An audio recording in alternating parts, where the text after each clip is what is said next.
In today's video, we're going to be talking about Chelsea versus Arsenal, the London derby that ended in a 1-1 draw. Now, we are going to be looking at the tactics for Chelsea in this match and how Chelsea probably should have won this game, but overall, I think it's a fair draw with a 1-1, each team getting a point. Now, looking at the squad here, Chelsea did go with a 4-2-1-3 for the most part here, though we do know that Gusto does push up, and so does Cucurella for the most part in this match. But like I said, Gusto was the guy that was adding more pressure into this field here area, so if we do look at it sometimes, it more or less looked like this, given what was going on in this game. Now, the reason why is because Chelsea obviously understood this area was the main focus point for Arsenal. They really do like to attack down the middle for the most part. Now, granted, they do have Saka out on that right wing who can cut in, but overall, if you can dictate the midfield against Arsenal, you can really control this game. And luckily, Chelsea having Lavia and Caicedo in this area really do shut down this area for the most part. And I would argue again with Gusto dropping back too during some of this match, he was able to defend, and even Neto did drop back quite a bit in this match as well to help out against Saka. Now, overall, though, Chelsea had multiple game plans for this match. They were able to really dictate where this ball should be going for the most part. They obviously were always trying to find Palmer, but Palmer himself was actually having a hard game as well.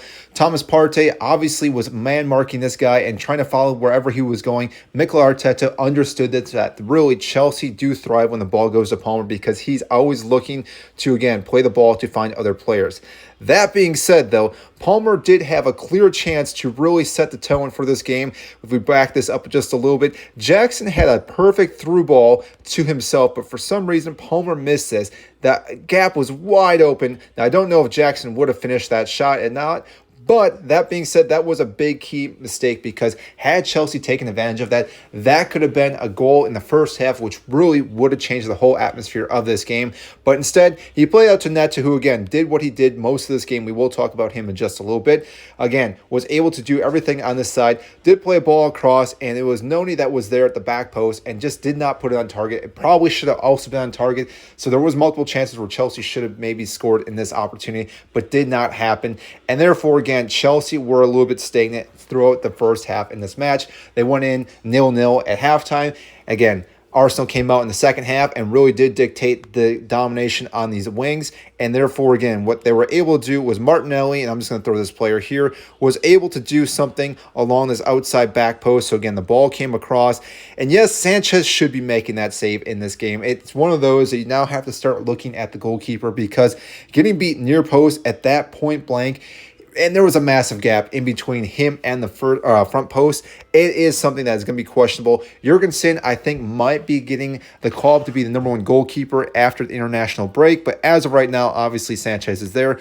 But after that happened, then Arsenal could really dictate how they wanted to play the ball. And this is where then Chelsea really had to come over their shell and push forward. And because of this, Arsenal did have multiple opportunities to also win this game, and they may have won it in the final minutes, but luckily it did not go into the back of the net. But overall, talking about then attacking from Chelsea again, it was Pedro Neto's day. This guy was really in control because with Palmer really just not being able to do a whole lot in this game, it did factor in that Neto then had a lot of one-on-one with Ben White. And yes, you could argue Ben White is a very good defender, but with Neto's pace and his footwork, he was able to do multiple things out on this left side, and eventually they did switch players around. I believe Modric came on, Noni Madueke came off, and therefore, again, Pedro Neto did jump to this side, and this is where it really did help.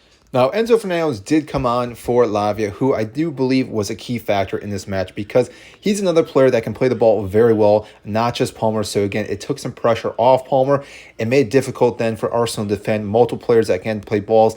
And he was able to find Neto in some open space right in front of the 18, and he did what he does best. He drove right towards the goal and had a snap shot, which again, perfect shot, bottom corner. Ray never really stood a chance, and this is why Chelsea are so lethal because not only do they have multiple players that they can bring out into the wings, they can bring Enzo Fernandez off the bench, which you could argue that maybe he should be starting. Lavia did pick up an injury. Going to international break, I'm not too sure moving forward what Enzo Maresca will be doing here because this might change a little bit, and we could possibly even see one of these players being dropped, whether it's Jackson or Noni Madueke, and bring on Christopher Nkunku, who is also a very good player that is very ball-driven, that, again, if he gets the ball, he's able to do multiple things. But like I said, there's so many capabilities with this Chelsea squad. Overall, like I said, defending wise was actually pretty good this match. I think Chelsea did overall a pretty decent job. I think Sanchez should have saved that shot. And yes, there was an opportunity for Arsenal to win this game at the end, but the back four did quite well. And take nothing away from Caicedo. This guy, again, has been a gem in the entire season. He covers so much area in this midfield that he allows Fernandes or even Lavia to really move wherever they want to. And yes, Palmer did have an off day. It does happen. But like I said, obviously, Arsenal came out, wanted to defend very well against Palmer, and if they're able to do that with other teams doing that as well, we have to rely on different players. But again, if Palmer can kind of create some chances, he then can create a spot for him to take a shot. But like I said, it just did not happen in this match. Overall, like I said, happy with the 1-1 draw. I think if both teams going into this thinking they were going to draw, they'd have been happy. Chelsea now sitting in third going into the international break. Arsenal in fourth at 19 points. A little off the points with Liverpool, but like I said, there's plenty of games to go on this season. Chelsea continue to get better and better, and again, drawing with Arsenal is still a good vantage point for them to continue on pressing forward for top four, if not competing for the title this season. So I hope you enjoyed this video. If you did, I greatly appreciate if you do hit the like button, subscribe down below. It means a lot, and I will see you in the next video.